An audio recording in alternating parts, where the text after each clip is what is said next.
Hello everyone! In today's video, I continue with the 1/25th scale 83 Camaro project by selecting and test fitting the wheels, wiring and figuring out the placement of all the electronics, as well as doing some final finishing work on the interior and body, getting everything ready for paint.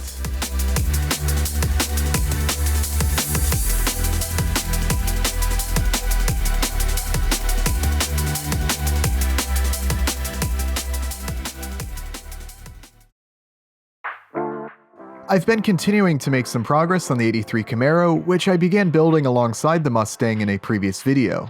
The last time I featured this project, I worked on modifying the body and interior tub so that it would fit the chassis. This car, like the Mustang, is built on an FFR SC1 chassis. However, this car will have a full interior, which makes this build a little more difficult. The vast majority of the work as far as getting the body and interior to fit on the chassis and allow room for the drivetrain and electronics was done previously, however there's still a bit more work that needs to be done before I can begin painting. First though, as you may recall, I designed the wheels that I wanted to use for this car in a previous video. I printed out a couple sets of wheels with different back spacing and selected the set that would work best. I mounted the wheels onto an axle and front suspension assembly that are the same dimensions as what I'll be using, and mocked everything up to make sure that the wheels are the correct size and that everything will fit.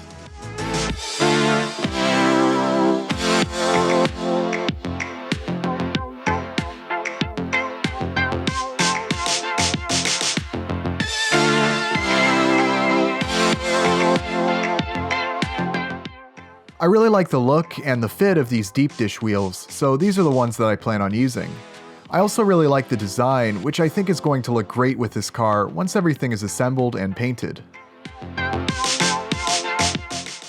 Before painting, I make sure to sand the back sections where remnants of the support material during printing is still visible.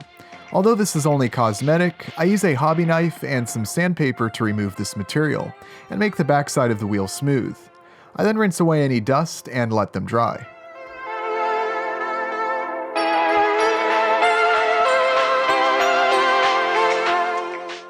With the wheels sanded and looking great, I turned my attention to the body. Since these model car bodies can sometimes be relatively thick, you can gain a little bit of wheel clearance by sanding the inside of the body around the wheel openings. I guess you can think of it like rolling fenders on a full-size car.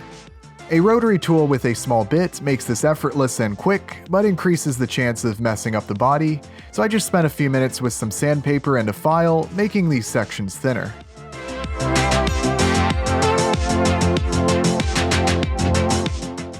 After that, I began test fitting the body, interior tub, and chassis.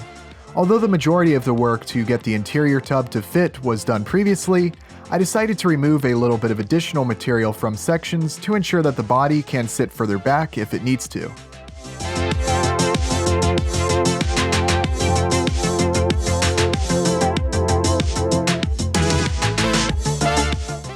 Next, I wanted to start test fitting all of the electronics.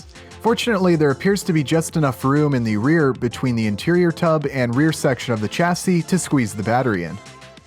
Just like I did for the Firebird build, I removed the case from a Radiolink R4EH-G receiver. With this outer plastic removed, the receiver can now fit much easier, though of course it is no longer as well protected.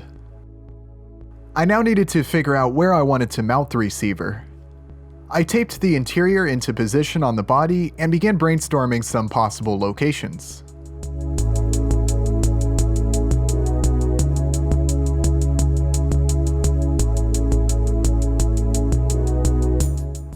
I also wanted to get an idea of how the smaller N20 motor and gear assembly would fit, and to make sure that the receiver would not get in the way.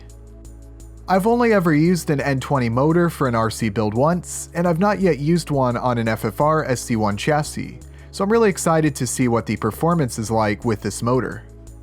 One huge advantage of this motor is its compact size, making it great for a build like this where there's not much space. Later on in the video, I'll be showcasing the process of creating a mount and drive shaft socket compatible with this motor and gear assembly. I wanted to figure out exactly where I was going to place the ESC. It looks like I'll be able to mount it somewhere on the very front. Ideally, I'd like to have everything, including the receiver and ESC, secured to the chassis instead of the body, since I like the body to be easily removable without having to disconnect any wires. However, considering that I want to keep the interior as realistic as possible, as well as maintain an overall scale appearance, it's looking like I'll have to make a compromise and have these components mounted to the body. One thing I determined is that I will want to remove some material from the interior tub and dash piece to allow a little more room for the receiver. I used a marker to determine where I want to make the cuts, which I will do later on using a hot knife. One thing that I noticed is that the plugs drop down pretty far when plugged into the receiver. It looks like I'll need to remove some material from the chassis in order to have enough clearance for these plugs. Fortunately, I don't think I'll have to remove too much material. I also needed to determine how I was going to plug the battery into the ESC.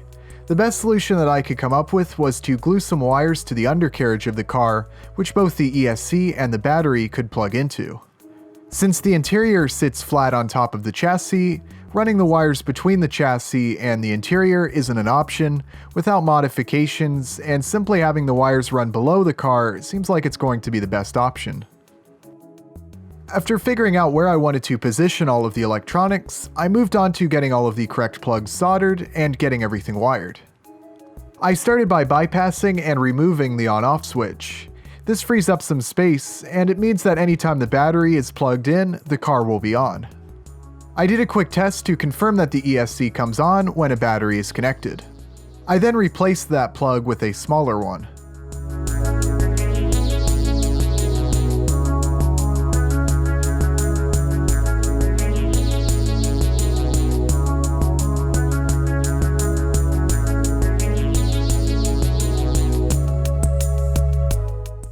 Next, I soldered a plug onto the motor. Although I considered going with a smaller plug like what I'm using for the battery, for the sake of simplicity, I'm using a JST RCY connector since that was what was already connected to the ESC. Even though it's a larger plug, there's still plenty of room up front for everything to fit.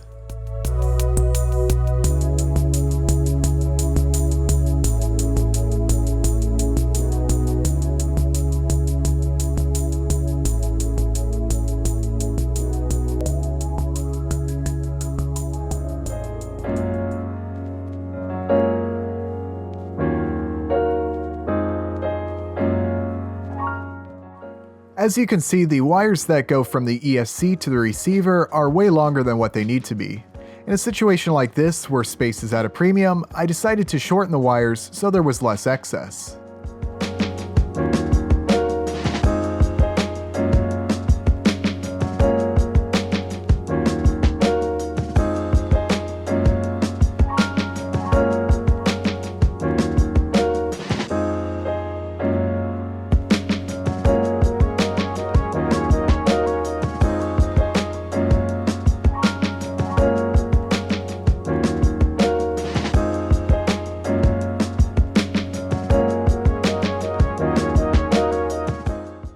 Just like I did with the Mustang build, I wanted to make a small adapter for the steering servo.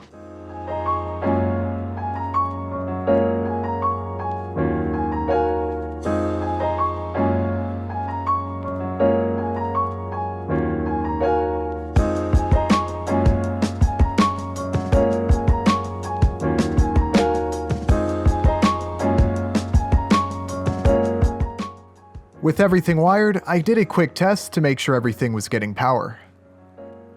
Obviously, there's a little more involved with determining the position and wiring of all the electronics when dealing with a more scale vehicle like this, as opposed to the Mustang where all of the electronics can be mounted on the inside of the body, since there is no interior.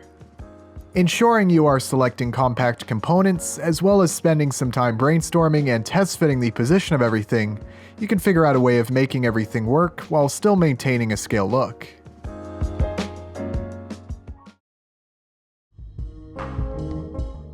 After working on the electronics, I decided to do some work on the interior. I wanted to start by getting everything ready for paint. There aren't a lot of individual parts that make up this interior, so there isn't a whole lot to do. The first thing that I did was remove the material that I had marked earlier to make room for the receiver. I used a hot knife to cut along the section that I marked earlier.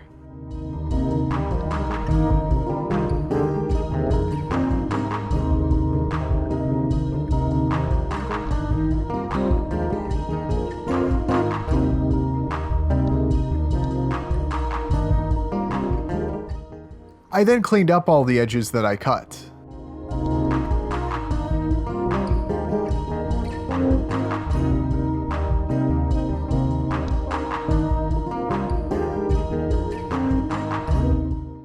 There was a visible edge between the two pieces of all of the seats, which I sanded down to create a smoother transition, making them look a lot better.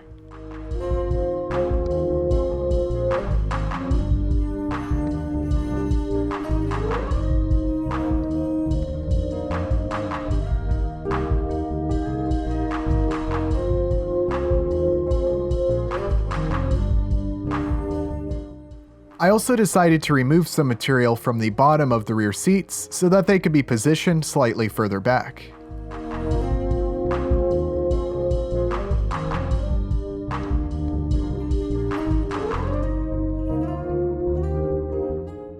Although it is more of a subtle detail, just a little bit of time spent sanding the seats has made them look much better.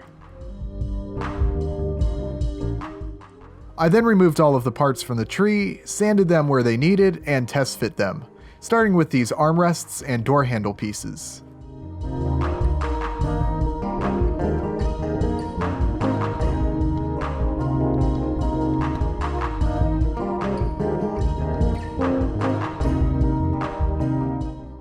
The steering column fit perfectly into the dash, as well as the steering wheel fitting onto the column.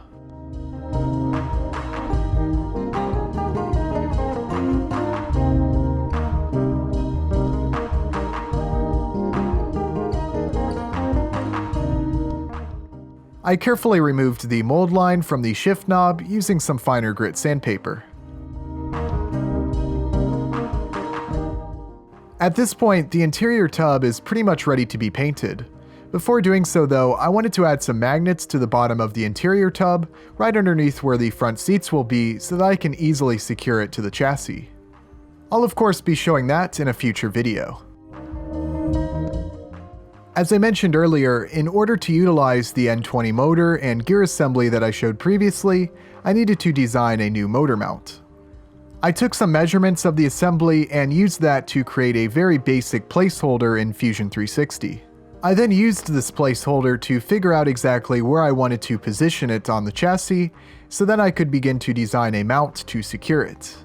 One thing that I really like about this motor assembly is that it can sit flat on the chassis and does not need to be supported like the RF130CH motor in the Mustang. The all-metal gears in this assembly also provide a lot of reduction, and due to the smaller size of this assembly, the output shaft is relatively low. Of course, I don't anticipate this motor providing anywhere near the speed and power of the RF130CH I'm using in the Mustang. However, personally, I'm more interested in building a car that's more scale, not only in appearance, but in the general performance as well, as I've discussed previously. The design of this motor mount, as you can see, is very simple and can easily be printed on an FDM printer as long as you are using a smaller size nozzle. The driveshaft socket is designed to be simply slid onto the end of the output shaft. As I've said before, I'm looking forward to experimenting with this new motor setup and seeing how the car drives. One thing I will need to change though is that I will need to print out the latest version of the main chassis piece, which includes the necessary holes to secure this mount. So far, this build is progressing well, and it appears that most of the more difficult steps are out of the way. I'm very eager to begin painting both the interior and the body, but I do want to make sure that there is room for everything and all necessary modifications have been made before I begin painting. I hope that this has provided some inspiration and ideas to anyone doing a similar build, since I know figuring out the position of the electronics and incorporating an interior can be quite difficult. I also want to once again thank everyone who has been ordering products from the Make It RC store. The amount of orders we've received recently has far exceeded our expectations. We were able to restock everything at the beginning of this past week. However, I think before I was even able to make a social media post announcing this, a lot of stuff ended up getting sold out. So once again, I apologize to anyone who has been eager to get these new products and has not yet been able to order them. We will hopefully have everything back in stock sometime over this next week. We are also going to be expanding the selection of wheel and tire options, which I know is something that has been highly requested ever since the debut of the FFR SC1. I'll be sure to make some announcements on social media as these new products become available. As always, I want to conclude today's video by showcasing some of the amazing projects and vehicles that have been showcased on the Make It RC Facebook group.